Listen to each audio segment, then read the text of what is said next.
Hello students, मेरा नाम है विवेक और आप देख रहे हैं एजुकेशनल ईज़र। आज हम लोग पढ़ेंगे अर्थमेटिक प्रोग्रेशन का एक्सरसाइज नंबर 5.2 के कुछ क्वेश्चंस। इसके पिछले क्वेश्चंस मैंने कुछ वीडियोस में बनाए हैं, उसका लिंक आपको डिस्क्रिप्शन में मिल जाएगा। तो पहला क्वेश्चन है इसमें, an A P consist of 50 terms of which third term is 12। यानी एक ए पी है जिसमें 50 टर्म्स हैं, यानी नंबर ऑफ़ टर्म्स आपके 50 हैं। ठीक है, इसमें जो थर्ड टर्म है वो 12 है। थर्ड टर्म यानी A3 को जैसा कि मैंने पिछले वीडियो में बताया, आप क्या लिख सकते हो, जैसे कि AN बराबर क्या होता है A plus N minus 1D, है ना। उसी तरह A3 को लिख सकते हो A plus 3 minus 1D। 3 minus 1D मतलब 2D। इसका मतलब ये कितना दिया गया है 12। थर्ड टर्म आपका कितना है 12 है। ठीक है, इसी तरीके से आपका जो लास्ट टर्म है, लास्ट टर्म को आप किससे लिखते हो L से। किससे लिखते हो L से। तो वो कितना है आपका 106। तो जैसा कि आपको शुरू में ही बता दिया गया है कि 50 टर्म्स है, ठीक है टोटल, और लास्ट टर्म आपको 106 दिया गया है। तो 50 टर्म है यानी जो लास्ट टर्म है वो 50th टर्म होगा, है ना। तो यानी L जो है वो एक्चुअली में 50th टर्म है ना। और फॉर्मूले से A50 को आप क्या लिख सकते हो A प्लस 49D, है कि नहीं। तो ये कितना हो जाएगा आपका 106। तो आपको यहाँ से ध्यान से देखोगे तो दो इक्वेशन मिल गए। एक मिला आपको A plus 2D is equal to 12 और एक मिला आपको A प्लस 49D। क्लियर है। अब इस इक्वेशन को सॉल्व करोगे आपको A और D मिल जाएगा। ठीक है, अब इसको एलिमिनेशन मेथड से आप सॉल्व कर सकते हो। दोनों सेम है एक टर्म, तो एलिमिनेट करने के लिए क्या करते हैं, इसको सब्ट्रैक्ट करना होगा क्योंकि दोनों की साइन सेम है। तो सब्ट्रैक्ट करने के लिए सेकंड इक्वेशन के सभी साइन को चेंज कर देंगे। ये पॉजिटिव है नेगेटिव, पॉजिटिव है तो नेगेटिव हो जाएगा, यहाँ भी पॉजिटिव है तो नेगेटिव हो जाएगा और ये कैंसिल हो गया। +2 माइनस 49 तो कितना आ जाएगा -47D, +12 माइनस 106 तो ये कितना आ जाएगा -94। तो माइनस से माइनस कैंसिल हो गया, तो D इज इक्वल टू कितना आ गया 94/47। इसका मतलब D की वैल्यू जो आ गई वो आपकी कितनी आ गई 2। अब D की वैल्यू किसी एक इक्वेशन में पुट करोगे तो आपको क्या मिल जाएगा, A की वैल्यू मिल जाएगी। ठीक है, तो चलिए पुट कर लेते हैं। तो कितना आ जाएगा 2 × 2 इज इक्वल टू 12, तो यानी A plus 4 is equal to 12, यानी A is equal to 12 minus 4, A is equal to 8। तो जैसे ही आपको जब A और D की वैल्यू मिल जाती है तो आपको जो भी क्वेश्चन पूछेगा आप बड़ी आसानी से उसको फाइंड आउट कर सकते हो। तो आपसे पूछा क्या गया है 29th टर्म, तो यानी A29 आपको फाइंड आउट करना है।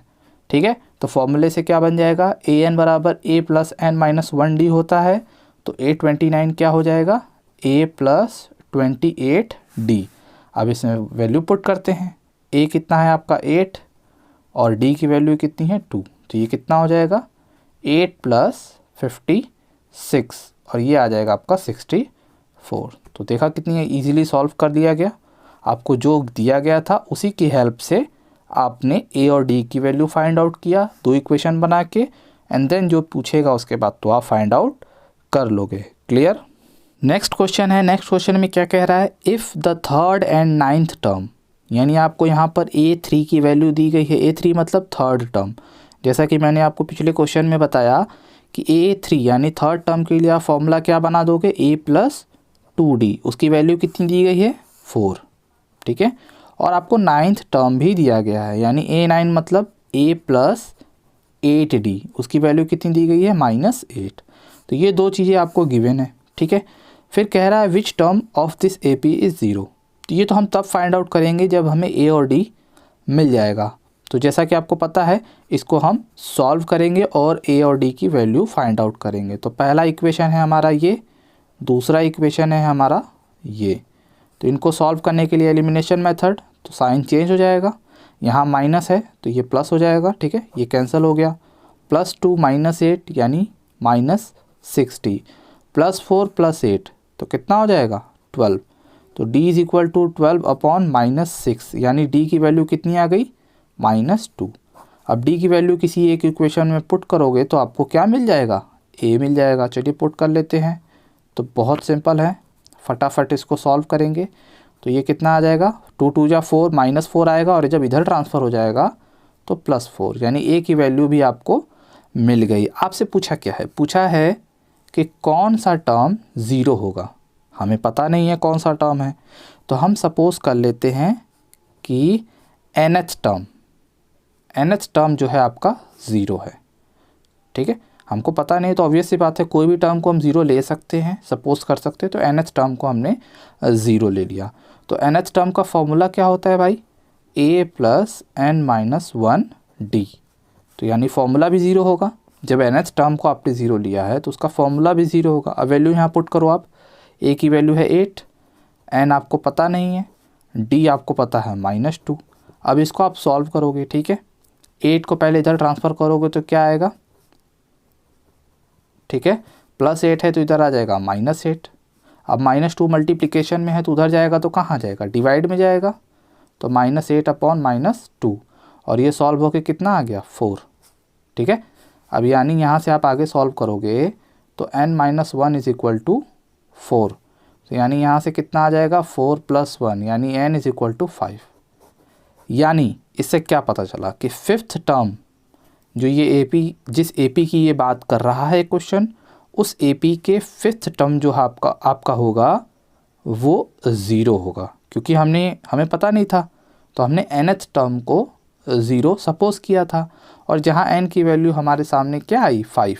इसका मतलब कि जो फिफ्थ टर्म है वो आपका ज़ीरो होगा। क्या होगा, ज़ीरो होगा। आपसे यही क्वेश्चन पूछा था। आई होप आपको ये क्वेश्चन समझ आ गया होगा। नेक्स्ट क्वेश्चन है, कह रहा है the 70th term of an AP exceeds its 10th term. यानी एक AP की बात कर रहा है जिसका जो 70th टर्म है वो ज़्यादा है उस AP के 10th टर्म से। और कितना ज़्यादा है, 7 ज़्यादा है। ठीक है, तो जो ये कह रहा है आप उसी को लिख लो। तो आप यहाँ लिख सकते हो according to question. According to question क्या कह रहा है, जो 70th टर्म है वो 10th टर्म से 7 ज़्यादा है। एक्सीड्स यानी ज़्यादा है। तो जब ये 7 ज़्यादा है तो इन दोनों को इक्वल करने के लिए आप इसमें 7 ऐड करोगे। ऑब्वियस सी बात है, जो 70th टर्म है वो बड़ा है ना। क्वेश्चन तो यही कह रहा है ना कि जो 70th टर्म है वो आपका 10th टर्म से बड़ा है। तो इसको इक्वल करने के लिए इसमें आप 7 ऐड कर दोगे तो ये दोनों इक्वल हो जाएंगे, है ना। और यहाँ से आपको एक इक्वेशन मिल जाएगा। अब इसको आप सॉल्व करोगे। अब A17 को आप क्या लिख सकते हो, A + 16D। ये कैसे लिख रहे हैं मैंने आपको ऊपर के क्वेश्चन में भी समझाया, पिछले वीडियो में भी समझाया था। A10 को आप क्या लिख सकते हो, A + 9D। ऐसा लिखा जा सकता है।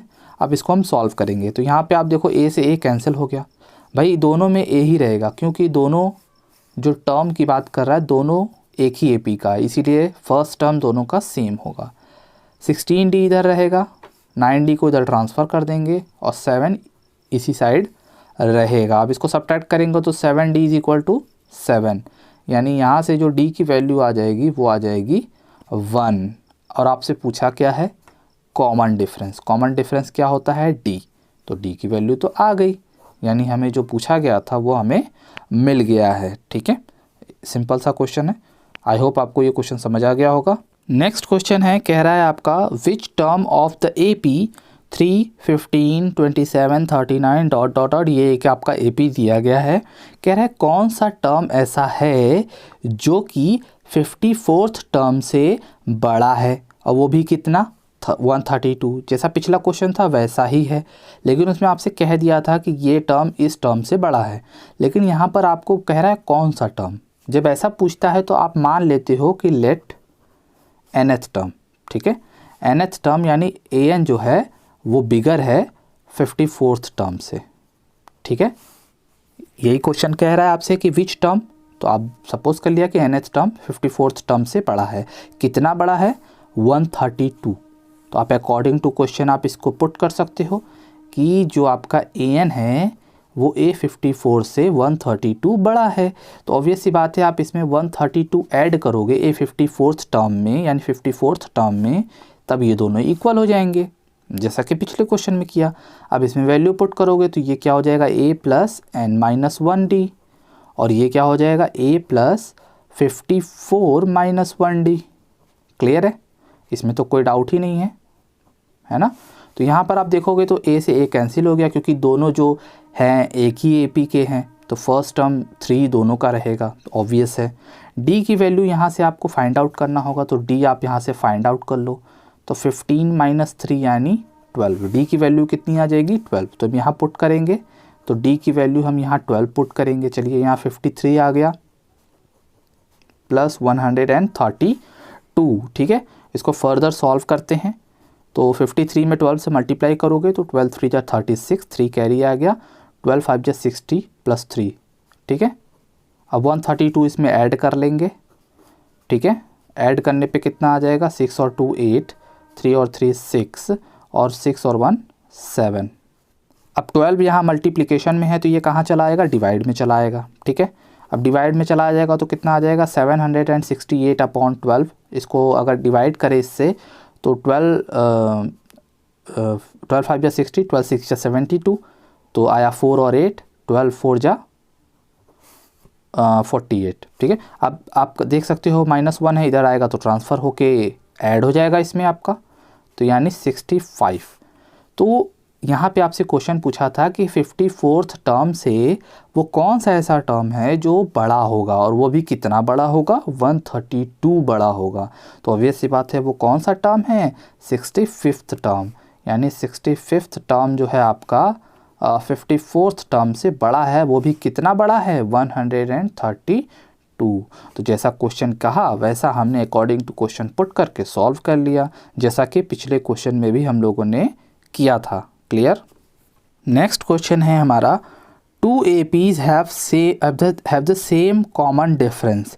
यानी अब तक हम लोगों ने जितने क्वेश्चन किया उसमें एक ही AP से अलग अलग कंडीशन दे रहा था और हम लोग उसको सॉल्व कर रहे थे, ठीक है। यहाँ पर आपको कह रहा है कि 2 AP हैं, ठीक है, उनका जो कॉमन डिफरेंस यानी D है वो सेम है, ठीक है। अब भाई जब 2 AP हैं तो उनका फर्स्ट टर्म दोनों का अलग अलग होगा, है ना।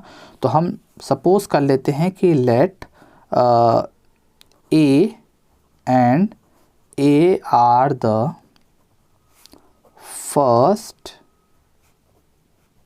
टर्म्स ऑफ बोथ AP, है ना। अब 2 AP की बात कर रहा है तो दोनों का फर्स्ट टर्म जो है अलग अलग होगा, ठीक है। तो इसको हम लोग दिमाग में रखकर सॉल्व करेंगे। जो पहला AP है उसके लिए हम कैपिटल A यूज़ करेंगे, और जो दूसरा AP है उसके लिए हम स्मॉल a का यूज़ करेंगे, ठीक है। अब आगे क्वेश्चन पढ़ते हैं, तो कह रहा है the difference between their 100th term, यानी अकॉर्डिंग टू क्वेश्चन आप जाओगे तो यानी 100th टर्म की बात कर रहा है। तो जो पहले AP का 100th टर्म होगा वो ये होगा आपका, और जो दूसरा AP है उसका 100th टर्म आपका ये होगा, और जो दोनों का डिफरेंस है वो कितना है आपका, 100 है, ठीक है। ये लाइन आपको इम्पॉर्टेंट है, ये आपको समझना ज़रूरी है। और दोनों को अलग अलग क्यों किया है, क्योंकि भाई दोनों का जो AP है अलग अलग है, तो ऑब्वियस सी बात है आप इसको थोड़ा अलग लिखोगे तब पता चलेगा, नहीं तो A यहाँ भी लिख दोगे तो दोनों सेम हो जाएगा, ठीक है। तो अब 100th टर्म के लिए फॉर्मूला क्या बनेगा आपका, A प्लस 99D, है ना। अच्छा, दोनों के लिए कॉमन डिफरेंस सेम है ना। अगर यहाँ कॉमन डिफरेंस सेम नहीं लिखता तो दोनों के D को भी हम अलग अलग लिखते, इसका कैपिटल लिखते, इसका स्मॉल लिखते, लेकिन दोनों का जो कॉमन डिफरेंस है वो सेम है। हमने कहीं यहाँ पर सपोज़ नहीं किया, लेकिन उसे हमें कहीं ना कहीं सपोज़ कर लेना चाहिए कि उसका कॉमन डिफरेंस जो है D है, ठीक है। अब इसकी बात करें तो इसका जो क्या बन जाएगा आपका A प्लस 99D। इसमें कोई डाउट नहीं होना चाहिए, क्योंकि इसका 100th टर्म ये है, इसका 100th टर्म ये है, ठीक है। दोनों में सेम D यूज़ किया गया है, क्यों, क्योंकि भाई ये पहले ही कह दिया है कि जो दोनों का कॉमन डिफरेंस है वो सेम है, ठीक है। तो उसको हमने स्मॉल d सपोज कर लिया है, क्लियर है। अब इसको हम आगे फर्दर सॉल्व करेंगे तो आपको सॉल्यूशन मिल जाएगा, माइनस का मल्टीप्लिकेशन दोनों में हो जाएगा, ठीक है।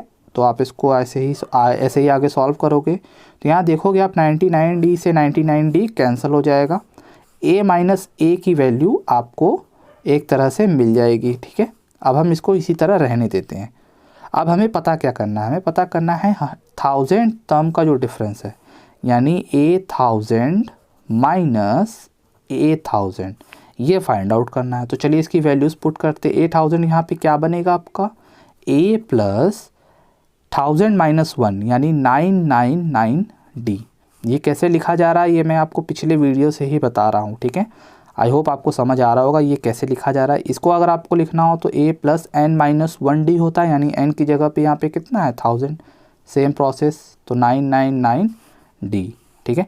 अब आप इसको फर्दर सॉल्व करोगे तो क्या मिल जाएगा आपको भाई, माइनस का मल्टीप्लिकेशन हो जाएगा, ठीक है। तो यहाँ पे भी आप 999d कट जाएगा, ठीक है। तो यहाँ से आपका फाइनली सॉल्व होके क्या आया, a माइनस a, और इसकी वैल्यू हम लोगों ने फाइंड आउट किया है, तो कितना आएगा 100। यानी 100 टर्म का जो डिफरेंस है वो तो 100 दिया ही है, जो 1000 टर्म का जो डिफरेंस है वो भी 100 होगा, जैसा कि हम लोगों ने सॉल्व अभी किया है। आई होप आपको ये क्वेश्चन समझ में आया होगा। अब तक जितने भी क्वेश्चन हम लोगों ने किया उससे ये थोड़ा सा डिफरेंट है, लेकिन ईजी है। आई होप आपको ये क्लियर हुआ होगा। नेक्स्ट क्वेश्चन है हमारा, काफ़ी इंटरेस्टिंग क्वेश्चन है। कह रहा है how many 3 digit numbers are divisible by 7।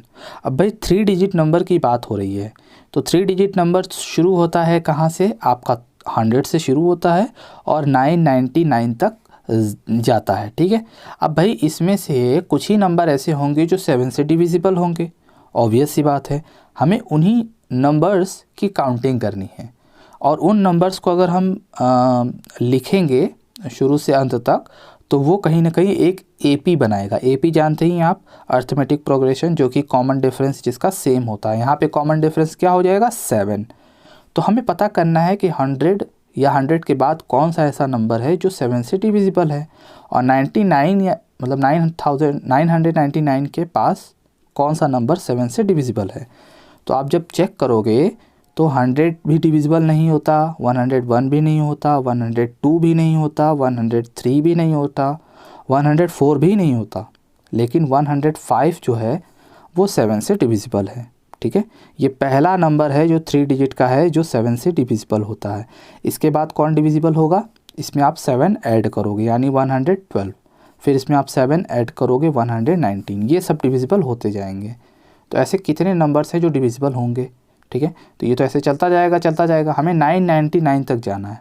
जब आप चेक करोगे तो देखोगे कि 999 भी डिवाइड नहीं होता 7 से, न तो 998 होता है, न तो 997 होता है। आप चेक करते जाओगे तो आपको पता चलेगा कि 994 वो लास्ट नंबर है जो 7 से डिविजिबल होता है। लास्ट नंबर मतलब लास्ट 3 डिजिट का नंबर। इसके बाद जो भी नंबर आते हैं 995, 996, 997, 998, 999, ये सब जो है 7 से डिविजिबल नहीं होते। हम उन्हीं नंबर्स को काउंट करने वाले हैं जो कि 7 से डिविजिबल हैं। क्लियर हो गया। अब यहाँ से आपको AP मिल गया, और जब आपको AP मिल गया तो आपको यहाँ पूछा है ना हाउ मैनी 3 डिजिट नंबर्स, यानी एक तरह से आपको n पूछ रहा है। तो n तो आप फाइंड आउट कर ही लोगे जब आपके सामने AP हो। यहाँ पे आपका A जो है वो 105 है, D आपका सेकेंड टर्म में से फर्स्ट टर्म को माइनस करोगे तो वो आपका 7 है। अब आप फार्मूला लगा दो, ठीक है। यहाँ पे AN का फार्मूला हम लोग लगाते हैं, जैसा कि पता है AN हमको पता नहीं है। तो AN मतलब क्या, AN मतलब nth टर्म, nth मतलब आप बोल सकते हो लास्ट टर्म। तो लास्ट टर्म आपको पता है, और इसका फार्मूला क्या होता है A plus n minus 1d। तो L की वैल्यू कितनी है 994। क्लियर है। A की वैल्यू कितनी है 105। L का जो ये लॉजिक मैंने आपको बताया कि AN और L इक्वल क्यों है, इसके लिए आप पिछला वीडियो देख सकते हो, उसमें मैंने अच्छे से समझाया है, ठीक है। तो n माइनस 1 और d की वैल्यू यहाँ पर कितनी है 7। अब इसको आपको सॉल्व करना है। 994 minus 105 is equal to n minus 1 into 7। अब इसको आप सब्ट्रैक्ट करोगे तो 14 में से 5 किया 9, यहाँ बचा आपका 8, ठीक है। यहाँ बचा 9 में से 1 गया 8, और 7 मल्टीप्लिकेशन में तो कहाँ आ जाएगा डिवाइड में। क्लियर है। तो अब यहाँ पे आप इसको डिवाइड करोगे तो 7 1 जा 7, 1 और 8, 7 2 जा 14, 7 7 जा 49, और ये 1 जो है माइनस है इधर आ जाएगा तो प्लस 1 हो जाएगा। यानी जो फाइनली n की वैल्यू आई 128, यानी 100 और 999 के बीच में 128 ऐसे नंबर्स हैं जो कि 7 से डिविजिबल हैं। ठीक है, आई होप आपको ये क्वेश्चन समझ में आया होगा। अगर यहाँ डिविजिबल बाई 7 की जगह डिविजिबल बाई 9 आ जाए तो भी आप कर सकते हो। तो आपको चेक करना होगा कि 100 के बाद कौन सा ऐसा नंबर है जो 9 से डिविजिबल होगा, और 999 या 990 से पहले कौन सा डिविजिबल है जो 9 से डिविजिबल होगा। फिर उससे आपको AP मिल जाएगा, और AP मिल गया तो फिर तो आप n तो पता कर ही लोगे। नेक्स्ट क्वेश्चन हमारे सामने है, हाउ मैनी मल्टीपल्स आपको पता होगा एक तरह का टेबल होता है, यानी 4 से होने वाला नंबर, डिविजिबल होने वाला नंबर। तो ऐसे कितने ऐसे नंबर्स हैं इन दो नंबर्स के बीच जो कि 4 से डिविजिबल है, यानी 4 के मल्टीपल हैं। जैसा हम लोगों ने पिछला क्वेश्चन किया वैसा ही है लगभग। अब 10 तो 4 से डिविजिबल होता नहीं है ना। 10 के बाद कौन सा ऐसा नंबर है जो 4 से डिविजिबल होता है, वो है आपका 12। फिर कौन डिविजिबल है, 16। फिर कौन है, 20, है ना। इसी तरह चलते जाएगा। फिर 250 या 250 के पहले तक आपको चेक करना है कि कौन डिविजिबल है। 250 जो है 4 से डिविजिबल नहीं होता है, ना तो 249 होता है, ना उस 248 जो होता है वो ऐसा नंबर है जो 250 के काफ़ी करीब है और 4 से डिविजिबल भी है। अब आपको देखिए AP मिल गया। अब AP मिल गया तो n पता करना आपके लिए क्या है, बिल्कुल इजी सा टास्क है।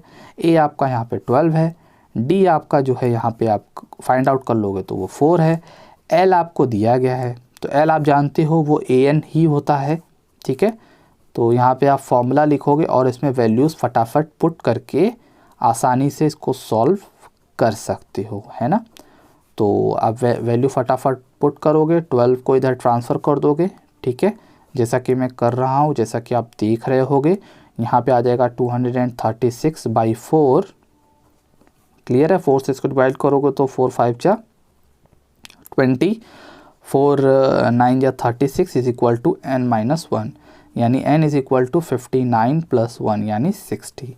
यानी 60 टर्म्स ऐसे हैं, 60 टर्म्स कैसे हैं जो कि किससे डिवाइड हो सकते हैं, 4 से। किन दो नंबर्स के बीच, 10 एंड 250 के बीच। आई होप आपको ये क्वेश्चन समझ में आया होगा। इस वीडियो में इतना ही। वीडियो अगर समझ में आया हो तो वीडियो को लाइक कर दीजिए जाने से पहले, और सब्सक्राइब करना ना भूलिए। हम लोग मिलेंगे नेक्स्ट वीडियो में। Till then bye bye, thanks for watching.